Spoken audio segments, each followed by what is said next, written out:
এগুলো দেশি মুরগি। দেশি মুরগির কয়েকটি বৈশিষ্ট্য রয়েছে।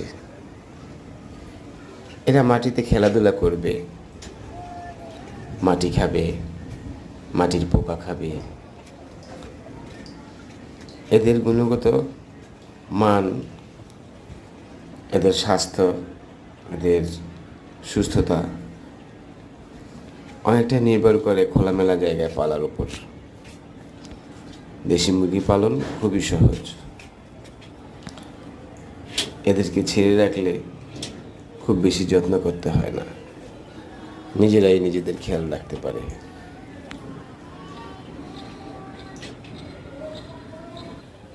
দেশি মুরগির প্রাপ্তবয়স্ক হতে 6 মাস সময় লাগে।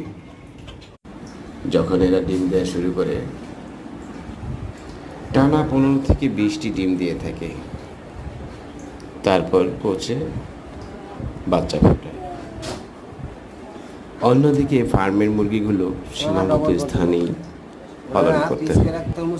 ভালোভাবে লালন পালন করতে পারলে এক একটির ওজন 4-5 কেজিরও বেশি হয়ে থাকে। এরা ডিম দেওয়া শুরু করলে টানা 2-3 মাস ডিম দিয়ে থাকে। আর এগুলো কক মুরগি। কক মুরগি 2 থেকে 2.5 কেজি ওজনের হয়ে থাকতে পারে। এরা ডিম পারলে টানা 30 থেকে 35টি ডিম পেয়ে থাকে, বা দেশি মুরগির মতোই হয়ে থাকে। অসাধু ব্যবসায়ীরা একে দেশি মুরগি বলেই চালিয়ে থাকে, কিন্তু এরা কখনো কোচে বসে না, শুধু ডিম পেড়ে থাকে। কক মুরগি পালনে দেশি মুরগির কিছুটা ঘাটতি পূর্ণ হয়ে থাকে।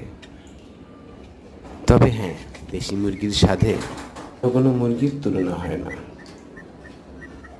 তাই জন্যে কেউ কেউ দেশি মুরগিগুলো বাসা বাড়িতে পালন করে থাকেন।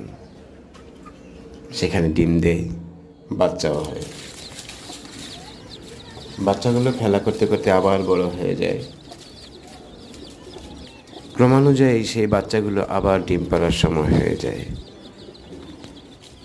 এভাবেই চলমান প্রক্রিয়ায় দেশি মুরগি উৎপাদন হয়ে থাকে।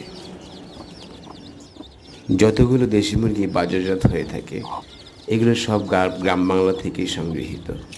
হতদরিদ্র অঞ্চলগুলো থেকে পাইকাররা এই মুরগির বাচ্চা মুরগি সংগ্রহ করে থাকে। এরপর এগুলো বাজারজাত হয়ে থাকে।